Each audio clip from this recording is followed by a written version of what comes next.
Be a person of contentment. Be a person who is satisfied with what Allah subhanahu wa ta'ala has chose for him, chose for her.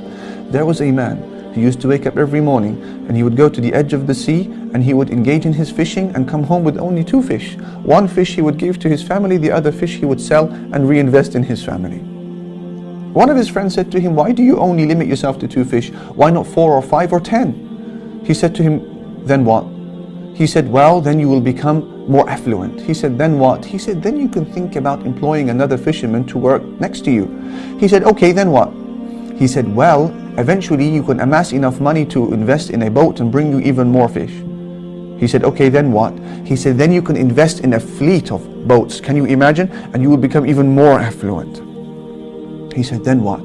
He said, "Then you can think about opening up your own fish store in town." He said, "Then what?" He said, "Then maybe you can think about expanding and having a franchise of shops." He said, "Then what?" He said, "Then you become a multi-millionaire." He said, "Then what?" He said, "Then you have peace of mind." He said, "My brother, I am already at peace." La ilaha illallah. In other words, why do you need to take me to the other side of the world in order to bring me to a destination that I have already arrived at? I'm already happy with what Allah has given me. I don't need any more.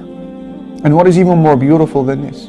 The words of the Prophet Muhammad sallallahu alaihi wasallam, who said, summarizing the story in one sentence, لَيْسَ الْغِنَى عَنْ كَثْرَةِ الْعَرَبِ إِنَّمَا الْغِنَى غِنَى النَّفْسِ. He said, being rich and prosperous and wealthy is not about having a lot of money, a lot of material possessions. No. He said, being prosperous is when your heart is content. That is when you are rich. When your heart is content. Allahu Akbar. Brothers and sisters, we are travelers. You are a traveler. You and I are passers-by in the life of this world. And as a passerby, as a traveler, how many extras do you need? Much of the things that social media and TV has convinced us that we need are in fact extras that we don't need.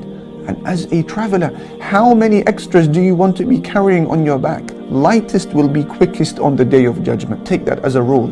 Lightest will be quickest. So make your motto, make your slogan in life, "Oh Allah, if you are pleased with me, if you are happy, then I don't mind what you give me and I don't mind what you withhold.